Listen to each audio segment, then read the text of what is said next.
Welcome to Cigar Time. We're still ever so friendly. We're so friendly. It's unbelievable. That's why Mike does the countdown. So you. We're good. We're going. We're shooting. You know, I don't miss too many beats. Right? People love that it's so natural. You know what I mean? That's a good thing. It's unscripted. Absolutely. There's no script. There's no rehearsal. There's no nada. You know, this is a show where the cigars and their owners are the stars. We're just supporting cast here, right? I called Seinfeld the show about nothing. Yeah, basically. That ran forever. Bunch of friends, right? 9 years. Yeah, it was the whole idea of the show. Yeah. Well, we're very pleased to have Nick Perdomo back, the owner and CEO of Perdomo Cigars, which you've all, I'm sure, smoked over the years, and hopefully keep smoking them and buy some more of them. We need the money. Although it's summertime, stay home. Please come in. Are you done? Are you done? I'm having a good time. I got no sleep last night. Keep going. What's in there? Don't let us stop. I don't know. It's fumes are coming out. Yeah. So let's light up.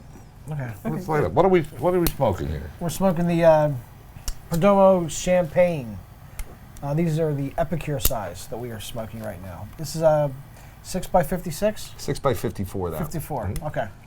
And the other one was 56. 56, the 20th anniversary, yeah. Is this, of the higher end model, is this your best selling model? Yeah, this is the Coca-Cola of Perdomo right here. We sell quite a bit of them, and it's really the workhorse for the company. It was really probably the first Nicaraguan cigar that ever came out with a really fine aged Connecticut shade wrapper. I love that blend. And everybody said you can't do it because the fillers would overpower the wrappers. And if you allow me, I'll tell you how we came out with it. Please. Sure. It's your show. So in 2000, when my father was alive, he called me up, and we had a brand called Cuban Parejo that just come out. Yeah. And my father said, what are we going to do with all this Connecticut shade wrapper? Because I was never a fan of it initially. I always called it grapefruit. I always found it to be tart. And there was a reason for that. I learned on that. So when I'd got in the industry in 1992, the only thing you could really buy back then was Connecticut shade wrappers. You could buy some Indonesian wrappers. I wasn't a fan of them. Sumatra seed wrappers from Ecuador, which is what I was always purchasing at the time before I started growing tobacco. And my father said, what are we going to do with all this Connecticut shade wrapper? And I said, what are you talking about? He says, well, we have 100, and I think it was 183 boxes at the time, because I would buy 12 boxes from Windsor Shade, and I'd buy 12 boxes from ASP Enterprises in Ecuador, who's my grower. Those now, 100 kilo boxes? They were 100 kilo boxes, and you can imagine each box makes approximately 60,000 cigars. So if you take 60,000 cigars, you multiply by 183. And it's a lot. Tobacco terminology, it's a shitload of cigars. So can't say that on television. So we know what you meant. So I said, Dad, the truth of the matter is I really don't like it. He said, but you should take a look at these. They're not yellow. They're kind of like a butterscotch honey color, and I think it's because of the time we've had on the wrappers. So I said, well, roll some cigars up and use that Cuban Parejo blend and tell me what you think of it. So my dad called me up and said, it's creamy. It's got some spice. It's got like an almond taste. I love it. So initially I thought, I don't know. So my dad was coming up from Nicaragua on that Friday, and we started, smoking the cigars, and I was really utterly shocked. So I called a famous manufacturer at the time who produced more Connecticut wrapped cigars than anybody, and I asked him, why these cigars were like that. And he said, man, it's the best tobacco in the world, but what do we do when we get to Connecticut wrapper because it's so expensive? It comes from the curing barns, we give it one sweat, and we roll cigars. It's raw, pretty much. That's why it's bitter. And you're lucky because you have well-aged tobacco, but you got to understand, when you're aging these tobaccos, you have shrinkage, and it costs you more money. So you don't, nobody really has to afford that luxury. So it wasn't because of my infinite wisdom. It's just I always kept it away because I said, you have blue mold or black shank back in those days where viruses would stop you from using different types of wrappers. We decided, I said, wow, it really is fantastic. And I wanted to make this medium to full-bodied blend at the time with a Connecticut shade wrapper. So we came up with this blend from the Jalapa Valley, and at the time just in Esteli, and we came out with this brand. And I'm thinking about what we're going to name the brand, and my dad is looking, he goes, this is so clean and so smooth. This, in my opinion, is the champagne of wrappers. That's how I find it crisp, smooth, and everything. So hence, that's how we came out with it. We called it Perdomo Reserve Champagne. It says 10-year anniversary because when we hit the 10-year, we did it, but the cigar's actually been out almost 20 years today. Yeah. So it's a very unique cigar because Connecticut has got a real revamp in the United States. It's over 80% of the market, and people that like a real rich and smooth cigar really can gravitate to this cigar because it kind of hits all the gamuts. And one of the things that's great for the retailer is if you give them certain cigars, I'm not going to name what they are, but some that, it's like turning your freezer on and you blow out smoke. They really don't have much flavor. If you sell that guy that particular type of cigar, you kind of pigeonhole that consumer because everything now becomes too much power for him. But because the dress is pretty, people assume that it's really mild, but this is not a real mild cigar because it has Nicaraguan fillers and binders. So if someone recommends a cigar, like for example Marianne, that guy can pretty much smoke anything in your humidor.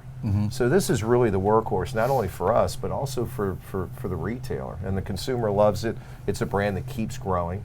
And since its inception, we just did a thing earlier, I said in the last show, we've sold over 39 million of these cigars. Yeah. And it keeps growing. So we're really happy with the growth of it. And it's a very unique cigar because it's tame, but at the same token has a lot of flavor. And it's real easy going. It goes as well with red wine as it does with coffee or a single malt scotch. So you can really go across the border. And one thing I learned is that if you really ferment any tobacco really well, you're going to get the cusp and the flavor of that tobacco. And basically with a good Connecticut seed wrapper grown in Ecuador because of the cloud cover, you're going to have a more stretchy, more thicker wrapper with more oils. And when you age these cigars, you'll see they don't have that egg yolk color. They have kind of that butter honey-scotch color, and I think it imparts a lot of those flavors. So we've been really happy with it, and it continues to sell. And now we have it in the new humidified bags, and it's really our workhorse. We're really happy with it, and still to this day, we buy 3 or 4 containers of this wrapper, but we're still using wrappers that are 60 months old because of our inventories. Wow. And a lot of guys have been on our factory tour saying, my God, I've never seen so much Connecticut seed wrapper in my life. And the reason is because it's a powerhouse for us, because not only do we use it for champagne, but we use Connecticut shade wrappers for Habano, 20th anniversary, all our brands, because all our brands usually have 3 wrappers to impart 3 different types of flavors, but this is the workhorse of the company. It really is, and people really love it, and it just continues climbing, so I'm really thankful for that brand. Someone asked me how powerful the brand is. I said I put both my kids through college with it, so you guys who've paid for your kids' college tuition, Pay for a couple weddings along the way. Probably has. Yeah. You know what I'm saying. So it's good, and the retailers love it because it works. It really does. It hits all the gamuts. Yeah. Well, as a retailer, what I appreciate, you have your sales reps merchandise it in the stores throughout the country. And the way the shelf talker, which is the little flap that sticks out of the front of the box, and the way the vertical displays, and I'm sure most humidors are, it's easy to see. The presentation is first rate. The shelf talker, sells the cigar exactly what's in it, identifies the characteristics and so forth and so on, and it makes it a little easier as retailers to sell the product. And the one thing, I don't think we covered last week. But the one thing that really sticks out about Nick and his company, when the government raised the taxes from 4.7 cents a cigar to 40.26 cents a cigar, Nick ate it. You ate it for a long time, if I recall correctly. Still do. Yeah. Even in calendar year 2019, when we started, we said we're going to eat S-chip again, and we've been eating it for the last, it's going to be 11 years. That's a lot of money. It's a tremendous amount of money, but in reality, we took a direction where we said market share was more important than gross margin. And a lot of bean counters don't understand that.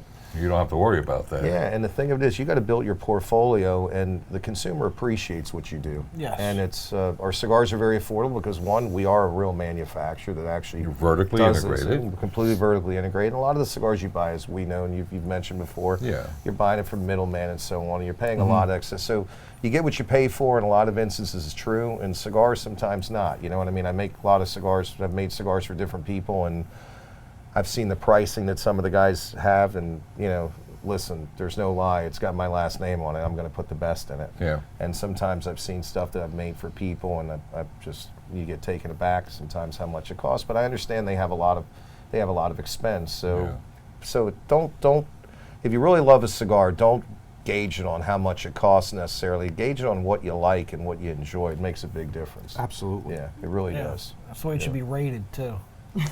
No, we disagree there. Yes, Well, we do. wait a minute. The price, as I have often described on the show over the years, is important, but not It's as important, not when as you rate the important cigar. as the quality, construction, draw, and of course taste. But to me, in my personal opinion, price has something to do. It doesn't. No, But because we'll disagree. We'll disagree. not Nick's here to talk not back to everybody Nick. can afford on a regular basis to smoke a $12 or $15 cigar. Right. They can smoke those occasionally, but this is a cigar. The price points are in the $7, $8. $7, range.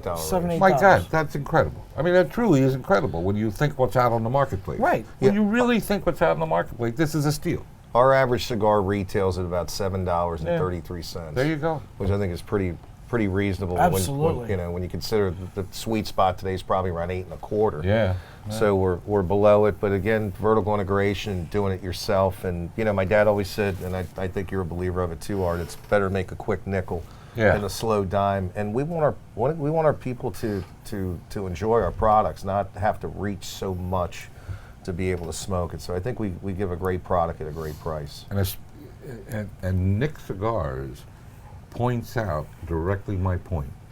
He gives you a top-notch, high-quality, uber premium, I would call it, for a modest price. Right. That's important. It is. To me. It's Well, one part of the equation. He also has something that's going to meet every pocketbook, from the Fresco all the way up to like in addition to Silvio. As we talked Right, about. exactly. So yeah. I mean, majority of them are in that $8 range, but that's a lot to somebody, and he has something for that Right. person. You have something for people who can't smoke. and it's still a fantastic Right. cigar. Yeah. Absolutely. And you've got, the less expensive cigars to complement the line, because not everybody can afford an $8, $9 cigar. But in what I call the uber premium, which it clearly is to me, uber premium doesn't mean it's real expensive. Right. Uber premium means quality to me more than expense. I agree. And when you can couple an uber premium cigar with a modest price, that's the best of all worlds. Yes. That's why the price is important to me. The price is important. It's part of the equation. That's not part of the rating. It's your opinion. What do you know? Exactly. Exactly. You agree, Scott, right? No, But you agree. I Well, was what a- does he know? I was but I was the first one to disagree with you on the price. You were. But look, young amateurs have their place Yeah. too. They're entitled to their opinion. All right, let's give it our first review. First off, I love the blend of Connecticut with Nicaraguan filler and binder. Absolutely. It just does something. What surprises me is the spice from this, given that type of wrapper. It's not overpowering spicy, but there's a little bit of spice there, but it's still got that creaminess, the smoothness. Do you know where that spice comes from? From the wrapper, believe it or not. I can bring you into a casing area where we're casing or wetting wrappers, and I can bring you into the Connecticut section, and your nose will tingle when you can actually smell the spice, and people are shocked when Is we that bring because you them in. age it so long? It's because of the aging process, because when you ferment tobacco well, that's where you bring the properties of the tobacco out. If you have raw tobacco, it doesn't have any characteristics. Right. It's, if you smell raw tobacco from jalap, it smells like honey wheat bread, but that's not what we want, because you're really not capturing what the tobacco can give you. There's a lot more sweetness, and that evolves during the fermentation. And because Connecticut's so expensive, and because it burns, you still shouldn't use it raw, because if it's raw, it becomes bitter, and it tastes like grapefruit. The only difference is if you use heavier seed like Cuban seed, it won't burn if it's raw. This burns green. Yeah. But it doesn't mean you still shouldn't follow the process. And the process is from the curing bar and fermentation till it doesn't build any heat, then it goes into aging, so you can marry those flavors into one, and then you roll cigars with it, and then you re-age them again together with all the cigars, or all the products, all the properties, filler, binder, wrapper, so they can all marry into one. No matter what cigar you make, you have to follow the complete process. You can't shortcut it because it's expensive. People will tell me, well, you lose 10% of weight every year. I still produce 30,000 cigars on a 100-pound box. Now, if I produce 30,000 cigars that people like, I can keep moving. Buy more tobacco. If I start cutting corners where people don't like it or something, those 30,000 cigars aren't going to sell like they are. And Right. you're as good as your last cigar, right? So, Yeah. That's so true. so you got to make sure that it's completely fermented. And Marianne, for example, has been to our facility, and she's seen what we do. We're anal about it, but the truth of the matter is, I think, we have an old saying in Spanish that says, quality is the respect for our people. And what that means in English basically is you do quality because you respect your consumer. Right. And it's a mindset that we have in our facility because we want to make sure the products are as perfect as possible because you paid for it. And then, then you're right. Whether you pay $8 or $5 or $20, you want to say, hey, man, I got my money's worth. Yeah, right? exactly. Yes. That's Exactly. what you want. I mean, really, Absolutely. Were you done your initial review? Sure. Marianne? To me, this is just buttery and creamy. I'm not getting as much spice as Scott, but that's typical. We never agree. We never do. But it's delicious. It's absolutely a perfect cigar for morning or afternoon for me, and maybe to end the evening, even. Yeah, this is a cigar I smoke in the evening a lot. Yeah. Yeah, at Especially the end of the coffee. day. Yeah, at the end of the day. yeah. Yeah. Great, Perfect absolutely cigar. great Perfect. nighttime Rob? smoke. There's not much more I can say. I mean, it's a well, if it was Cameroon, be perfect, but it's a perfect Connecticut Prejudiced to cigar. Cameroon. Me too. It's a perfect Connecticut cigar. It really is, like you said, with the Connecticut wrapper Love that blend. and the Nicaraguan and filler and binder. It's awesome. And it's very creamy, and and the creaminess stays with you on your tongue. It It definitely does. really is good. I love the taste of this You know cigar. what I'm getting out of this? And it was a power of suggestion almost. Somebody mentioned almond. I think it might have been you. Yeah. Yeah. I'm tasting the almond now, now that you mention it. I'm certainly getting that creamy. I'm also getting a nice sweet finish. It's pleasant on the tongue. It's pleasant on the front Yeah. teeth. I mean, it just coats the mouth very pleasantly, and it's a great taste.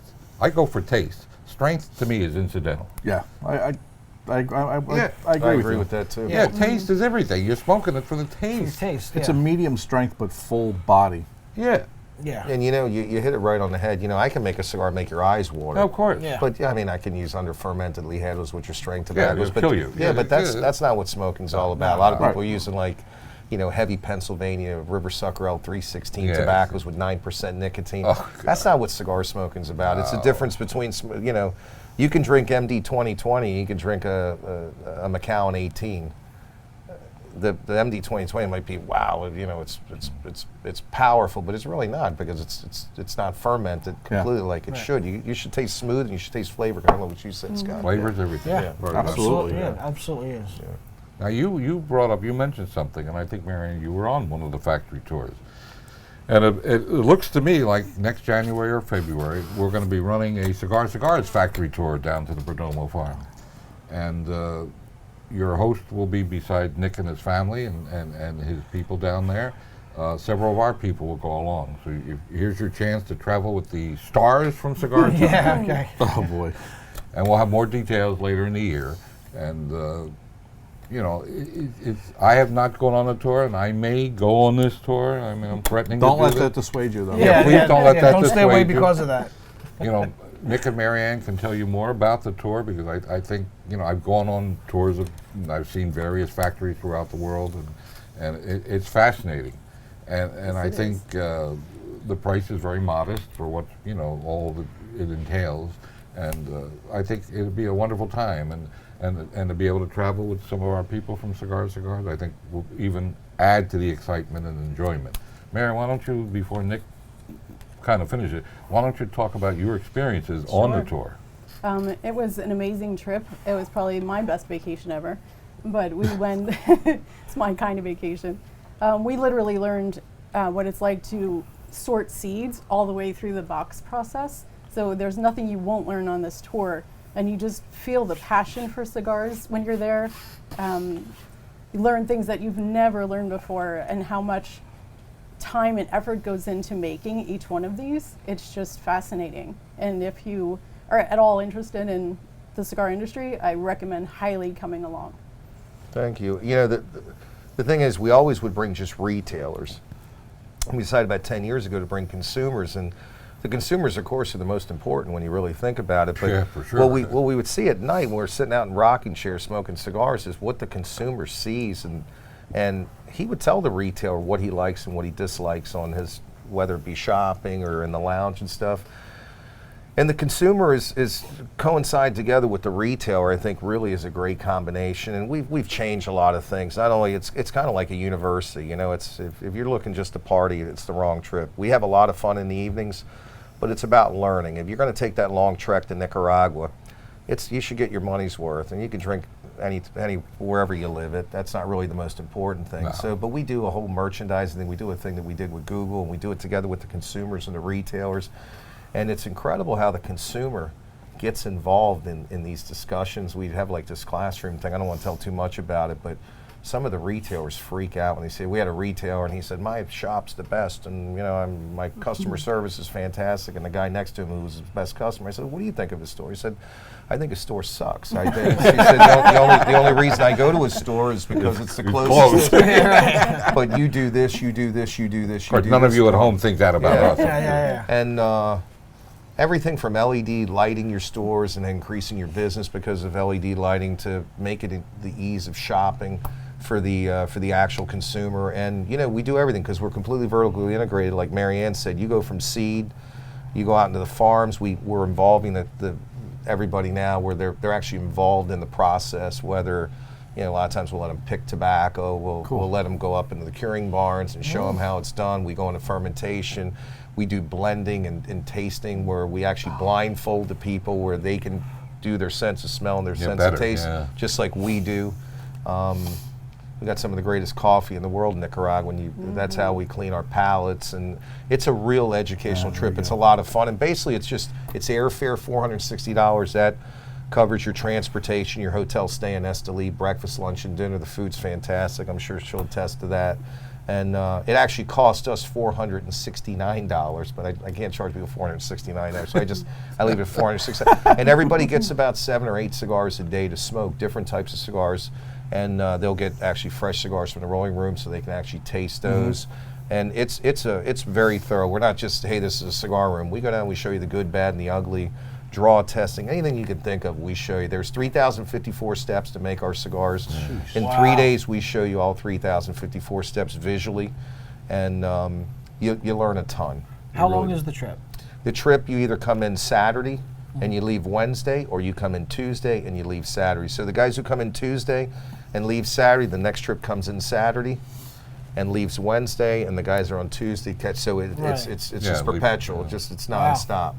And this year we did it just in the month of February. We had 430 people come. Wow. We normally have in excess of 500. We cut this one short for a month because I want to show you everything. And what happened was we expanded about 146 acres more of ground. So if we started in January, people would have been missing the first pickings, and they wouldn't have seen the curing barns. And I want you to see every single thing. So we're looking at the 3rd week of January 2020 all the way through February, maybe even into March like we normally do. Yeah. And how many people typically come on a trip? Usually we cut them off. I've had 45 per trip, so I do 45, 45, 45, and this year I did 30, 30, 30. It's a little more manageable. Yeah. There's 2 of us. Either it's me and Nelson Cuba, our director of operations, or it's Arthur Kemper or Ralph Valdez, who's one of our territory managers. Juan Valdez's brother? He's Juan Valdez. That's where the coffee comes from? No, but I'll tell you a funny story. I was on a trip to Nicaragua on a Colombian airline, and Juan Valdez, the actual guy, they brought him on, and he actually poured me coffee, and it was a commercial. Was the coffee good? Not as good as Nicaraguan coffee, but he had the strap and the hat. Really? The whole thing. He served. Yeah, my wife took the picture, but it was actually him, the guy on the TV. That's fantastic. So I can say that I met Juan Valdez. That's funny. I didn't actually believe that he was a real person. I didn't either, but He's an actor, but he was the actual actor on the airplane, so it was pretty funny. cool. Yeah, it was. Now that's hilarious. But we're looking The forward funny to thing it. is he's from Canada. He really is. No. What a Canadian coffee. Canada's known for the great coffee. oh yeah. But you get to see the process, the barrel aging, you see how champagne's made, you get to see the different rollers, and we interact with all our technicians. So in the evenings, the technicians come and they hang out and they have dinner with everybody. And you really see the passion of these workers. And everybody just has a phenomenal time. And I've really never met many bad cigar smokers. I think we've had 4,700 and change come on the tour since we've done it, and I can count on my hands guys that didn't Pain in behave the well. butts. Yeah, but very few. And That's going to happen when you get that many yeah, people together. but I mean, literally, if you can do that, almost 5,000 people, and you can count them just on a finger in one hand, Yeah. you're doing Yeah. pretty good. Most cigar smokers we know are great people. Yeah. For the most part. Occasionally you'll get one that will tell you how to do your business better. Oh, yeah, sure, sure. It's nice when you have the 26-year-old kid when you're doing an event and he's telling you how much a cigar should cost. Yeah, He right. has no idea what it takes. Well, yeah, 3,000 processes. Yeah, good luck. One thing that people do realize on this tour is they don't understand how a cigar doesn't cost $50 when they see how Yeah. much Yeah. work it Goes takes into Right. it. Yeah. to make one of Yes, our absolutely. cigars, Yeah. you know. Yeah. And we don't outsource anything. We make everything from our cellophane tubes to our staples. We make Wow. our own emulsions, our paints, our own silk screens. We have our own, we do everything. I mean, literally, there's nothing that we don't do except make the bands and the inserts and the artwork and stuff like that. And that we- even those, you do first class in Europe. yeah, we do this in Europe, and we think our guys at Ride Dag do the very best job on that. But I think a box of cigars is special, and I think packaging is special. And I've always said that our cigars have always been better in our packaging, and I wanted to make our packaging just as good as our cigars because box of cigars is special, and I think we've hit that. We're going to have just enough time for the final review. No change as far as the little tiny bit of spice. Very smooth and creamy. Love that blend. Another 9.5. Oh boy, No, you put Rob right in the box. no, it's one of my favorite cigars. It really is. Connecticut Shade Wrappers. It's creamy. It's buttery. It's smooth, but it has just enough strength to keep me wanting more of it. It's a great cigar. 976. Used to be in that business. 976. Marianne? Oh, it's Can one of be my a favorite 975. cigars. It's, like I said, it's creamy, it's buttery, same thing that everybody's saying. Definitely has a lot of flavor, so don't be afraid it's going to be too mild for you. It's certainly not. Yes. And for me, it's a 975 every day. Okay, I'm going to go out of the box a little bit on this. No. Uh-oh. I hear it coming. Gad. I smoke one of these on occasion because there's so many cigars we have to smoke. And remember, we smoke them oftentimes so you don't have to. Yeah. People may not realize that. This cigar just, I don't know what more I can add to what they've said in the superlatives. It is a great cigar. And because of the price, because again, those of you who watched 977. over the years, you know that's important. This is a 10. Told you. I knew it was coming. And Wow. how many 10s have we given out over the years? I've given one out. This might have been my second one. I don't know if I ever have. You may not have ever given a 10, but this is a perfect cigar. I mean, it's a great cigar. It'll please each taste. If you like a little stronger cigar, it's on a decent side of medium. If you like a mild cigar, this won't kill you at all by any stretch of the imagination. It's a great cigar. Don't forget our Saturday night show at 8 o'clock. On Saturday? And on Saturday, yeah, it's still on Saturday. Yeah, you got 2 we want to seconds. thank you. We want to thank Thanks, Nick. We'll Nick. see you Bye. next week. Take Ciao care. for now, Smoke cheap everybody. cigars.